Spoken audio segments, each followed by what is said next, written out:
Hello everyone and welcome back to my channel and thank you for joining me. My name is Kurt. I am a podcaster on the Film Stories Podcast Network. I'm also known as R. Moldrake. So thank you for joining me. This is my second reaction of season 3 of From. I am also on a Lost podcast for those people who see the variations and the some of the allusions to the producers of this show. And yes, we've currently just covered the second episode of the pilot, as that is 20 years old. So we are now well underway on that podcast. But during my reactions here, I'm reacting to season 3 of From, and we shall go and do that without further ado. Last week was a really, really strong episode. And, the monsters have kind of like developed themselves to a point. It had some interesting moments. The cow was a particularly strong, visceral moment for myself, which was great. And we had some development with likes of Boyd and the like. So, and I also really enjoyed the idea that the food and things are starting to get scarce as well. So there's a bit of agency in the story. So let's go, without further ado, into this episode. Oh yeah, we had that death as well, didn't we? Yeah, the hyper intelligent monsters. Here we go. I mean, that was really visceral. I'm obviously not going to show that on the screen, but Think this place can't break you? I know. that was from last time as well. The theme of him not breaking. This is it. This place won't break him, and ultimately, he's been having the ultimate test. So.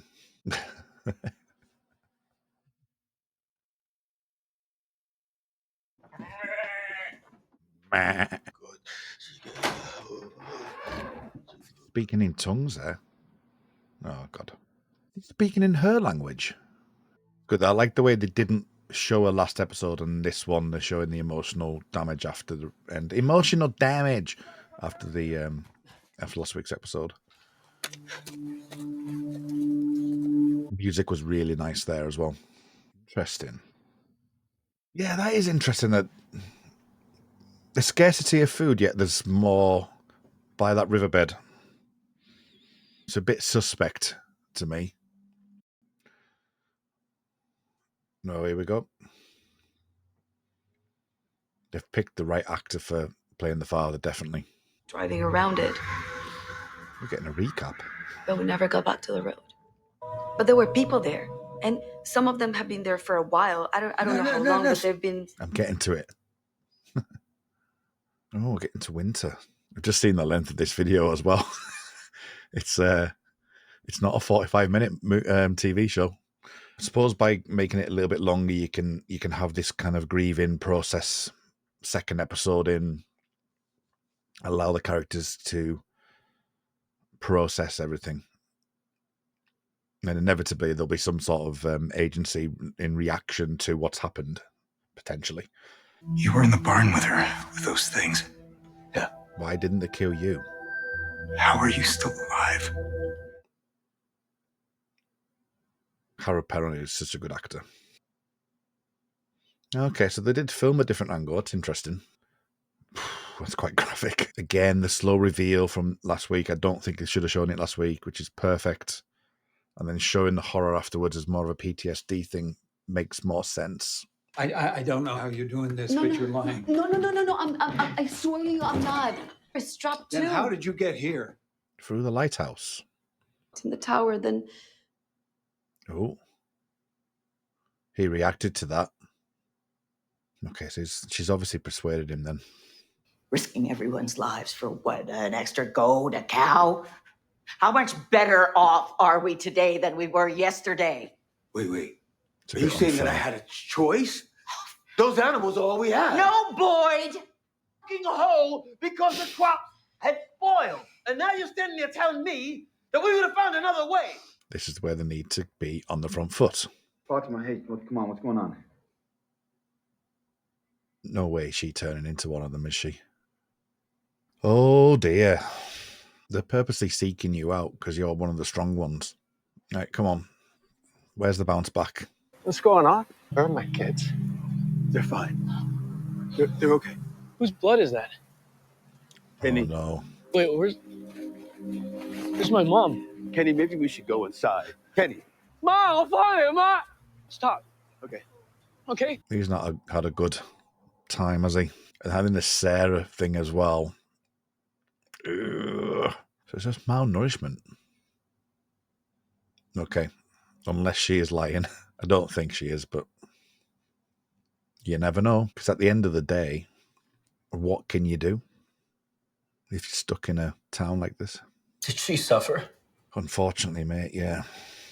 Severely suffer. The body horror element was Whenever I think high. of my dad, all I can see is him lying there in that basement. Thought that might come up. See, bringing Sarah back, and just to remind us about the father, I think is a good way of doing it, because you'll recall it.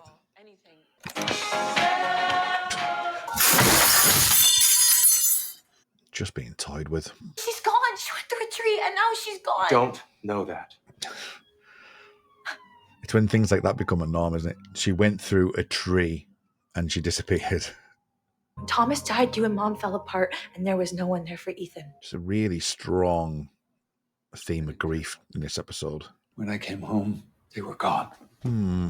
Why are you showing me this? I don't know how you got a hold of my son's lunchbox or faked those articles online that you're actually telling the truth. I think you're here for what's in the basement. Ooh, okay. They went absolutely to town on her. I used to play dress up a lot as a kid. Dark humour. What's going to be the twist here? There's got to be a twist. Is she going to get visions or nightmares? They're all gross. Take those to the kitchen? Sorry. She's not going to start eating the soiled stuff, is she? I'm telling you, she's turning into them. Finding that nice. Ooh, that discordant sound.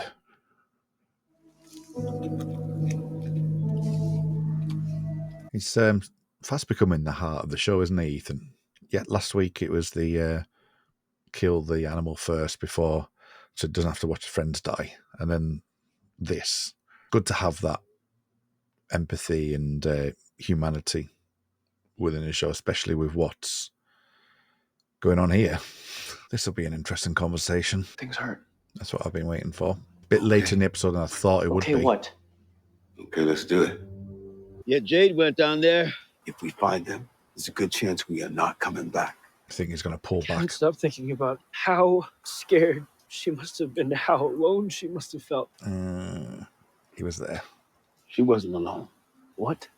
Made me watch. It made me watch. I couldn't help her. She was strong, Kenny. She was strong. Listen to me. She was brave.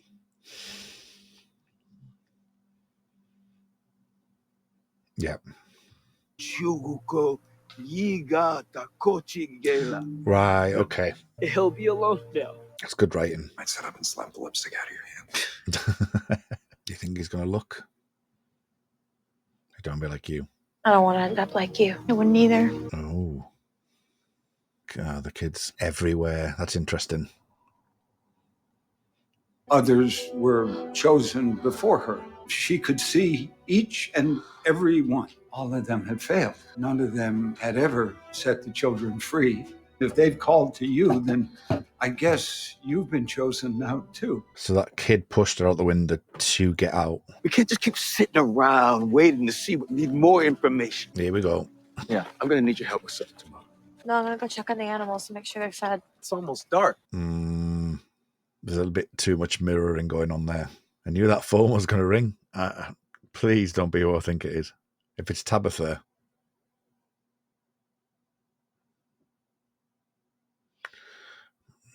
Thomas. Okay, then. Right. So they're in a bit of a... The best way to describe it is like a liminal space, I think. It's really interesting.